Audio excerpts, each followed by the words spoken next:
যে স্বপ্ন নিয়ে ৫ আগস্টের বিপ্লব হয়েছে, রাজনৈতিক ঐক্য না থাকায় তা বেহাতের দিকে চলে যাচ্ছে। বিপ্লবের পর গণতান্ত্রিক রাষ্ট্র ব্যবস্থা পাওয়ার কথা থাকলেও দেশের মানুষ এখনও তা পায়নি। দুপুরে ঢাকা রিপোর্টার্স ইউনিটিতে হাঙ্গার প্রজেক্ট আয়োজিত গোলটেবিল বৈঠকে একথা বলেন আলোচকরা। তারা বলেন, নির্বাচন ভালো হলেই যে পরে স্বৈরতন্ত্র আসবে না তার গ্যারান্টি নেই। তাই রাজনৈতিক দলগুলোকে শর্ত দিয়ে নির্বাচনের রোডম্যাপ ঘোষণার তাগিদ দেন বিশেষজ্ঞরা।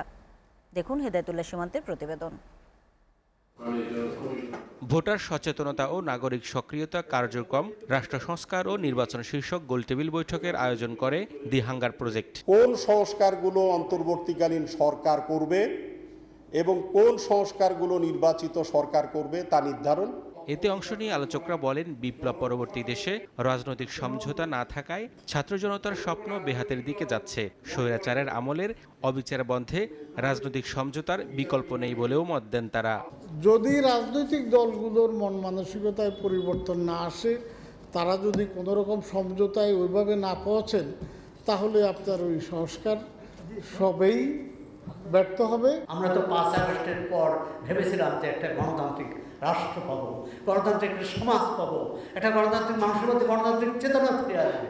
তারা বলেন, দেশের কোনো সংকটই সংবিধান সমাধান করতে পারেনি। তাই সংবিধান নিয়ে বেশি সময় ব্যয় না করে যারা ক্ষমতায় আসবে তাদের উপর ছেড়ে দেওয়ার কথা বলেন অনেকে। অ্যাডজাস্টমেন্ট যদি না থাকে, অ্যাকোমোডেশন ও পলিটিক্স যদি না থাকে, তাহলে পৃথিবীর সেরা গণতান্ত্রিক সংবিধান রচনা করলেও কোনো লাভ হবে না। মুক্তিযুদ্ধের পরে ভারতীয় বাহিনী লুটপাট শুরু করলো, তারপরে অন্য যারা লুটপাট শুরু করে আমাদের পুরা মুক্তিযুদ্ধের মানুষের যে এই চেতনাটাকে, এই যে মানুষের ভালো চেতনা, সে সম্পূর্ণরূপে ধ্বংস করে দেওয়া হলো, যেটা আজও অব্যাহত রয়েছে।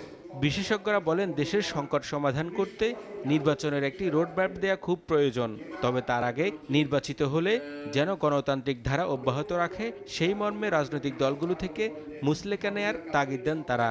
সারা জাতিই চাচ্ছে যে না, কিছু সংস্কারের কিছু একটা রোডম্যাপ দিয়ে দিতে হবে ওদেরকে, এবং দিয়ে দিলেই হবে না, এদের কাছ থেকে একটা মুসলিকা নিতে হবে যে আমরা যারাই ইলেকশনে আসব, আমরা এই যে যত পার্টি হোক, সিগনেচারি যারা হবে তারা এটা মানতে বাধ্য থাকবে বা ইমপ্লিমেন্ট করবে পাওয়ারে গেলে। তবে আবারও কোনো ফ্যাসিবাদের আবির্ভাব হোক এমন দৃশ্য দেশের মানুষ দেখতে চায় না বলেও জানান আলোচকরা।